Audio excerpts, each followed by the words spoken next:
بسم اللہ الرحمن الرحیم۔ السلام علیکم۔ آملہ یا گوس بیری، کیا آپ جانتے ہیں کہ آملہ ایک مکمل غذا ہے؟ کسی بھی پھل، سبزی، دال یا خشک میوے کو اس صورت میں مکمل غذا کہا جاتا ہے جس کا استعمال نہ صرف صحت کو بہتر بنائے بلکہ بیماریوں سے بچاؤ میں بھی مدد فراہم کرے۔ آملہ بھی ایسی غذاؤں میں شامل ہے جو ہر طرح سے صحت کے لیے فائدہ مند تصور کی جاتی ہے۔ آملے کو زیادہ تر جنوبی ایشیائی ممالک جیسے کہ پاکستان اور انڈیا میں استعمال کیا جاتا ہے کیونکہ اسے انہی ممالک میں کاشت کیا جاتا ہے۔ آملہ میں وٹامن سی کی کثیر مقدار پائی جاتی ہے اور اینٹی آکسیڈنٹ ہونے کے باعث آملہ کے استعمال سے قوت مدافعت میں اضافہ ہوتا ہے۔ یہ مقوی اعضائے رئیسہ ہے جس کی وجہ سے موسمی بیماریاں، کھانسی، نزلہ، زکام، گلے کی خراش سے بچاؤ میں مدد ملتی ہے۔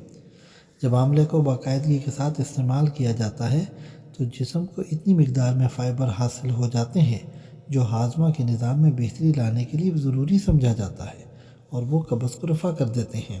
آملہ کا استعمال جلد کے امراض کا خاتمہ کرتا ہے اور بالوں کو مضبوط بناتا ہے، جبکہ ایکنی کی وجہ سے بننے والے نشانات کو ختم کرنے کے لیے آملے کا پیسٹ فائدہ مند ہوتا ہے۔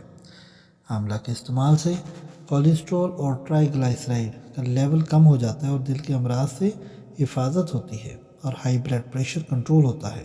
آملے کا استعمال آنکھوں کی صحت کے لیے بہت مفید ہے۔ بڑھتی عمر کے ساتھ آنکھوں کو لاحق بیماریوں کے خطرات کم کرتا ہے۔ آملہ یا آملہ، اس کا کیمیائی نام ہے فیلنتھس ایمبلیکا، ہندی میں آملہ، گجراتی میں آملہ، فارسی میں آملہ، عربی میں آملج، سندھی میں آورا، سنسکرت میں شری پھل، امرت پھل، کول پھل، آملک، انگریزی میں ایمبلک مائروبلم یا گوس بیری۔ یہ ایک مشہور عام درخت کا پھل ہے جو کافی اونچا ہوتا ہے اور اس پر بہت زیادہ مقدار میں آملے لگے ہوتے ہیں۔ آملہ دو قسم کا ہوتا ہے، ایک جنگلی، دوسرا پیوندی۔ پہاڑی آملے چھوٹے ہوتے ہیں جن کا وزن اوسطاً 6 گرام ہوتا ہے اور پیوندی بڑے بڑے 72 گرام کے بنارس اور بریلی کے پیوندی آملے زیادہ مشہور ہیں۔ دودھ میں بھگو کر خشک کیے ہوئے آملہ کو شیر آملہ کہا جاتا ہے۔ اس میں گیلک ایسڈ کی کافی مقدار پائی جاتی ہے۔ اس کا رنگ تازہ بھورا مگر زردی مائل اور خشک کا رنگ سیاہی مائل نیلگوں ہوتا ہے۔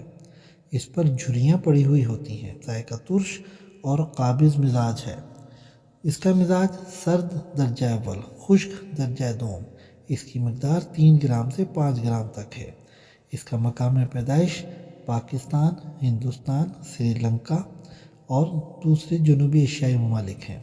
گرم و ترک علاقوں میں خضرو یا مزروعہ پایا جاتا ہے۔ اس کی بہترین قسم آملہ بنارسی کہلاتی ہے۔ اس کے افعال و استعمال میں قابض، مفرے اور دستوں کو روکتا ہے۔ سبز حالت میں مضر اور ملین تاثیر رکھتے ہیں۔ تقویت بصارت کے لیے اس کا سالن یا بھجیا پکا کر کھاتے ہیں۔ مسکن صفرا وہ خون ہے۔ قے اور پیاس کو تسکین دیتا ہے۔ بواسیر اور نکسیر کے خون کو روکتا ہے۔ بھوک بڑھاتا ہے۔ بالوں کو طاقت دیتا ہے اور ان کی سیاہی کو قائم رکھنے کے لیے اس کے جوشاندہ سے بالوں کو دھوتے ہیں۔ اس کا مربع اور اچار بھی بنایا جاتا ہے جو خفقان، ضعف دماغ اور ضعف معدہ کو دور کرنے کے لیے مفید ہے۔ کھانسی کے ساتھ خون آ رہا ہو یا پرانا بخار ہو تو وید آملہ کو چیون پراش اولیا کی شکل میں استعمال کرتے ہیں جو اس کا ایک مشہور مرکب ہے۔ طب یونانی میں جوارش آملہ اس کا مشہور مرکب ہے۔ اس درخت کی چھال بھی قابض ہے اور چمڑا رنگنے میں مستعمل ہے۔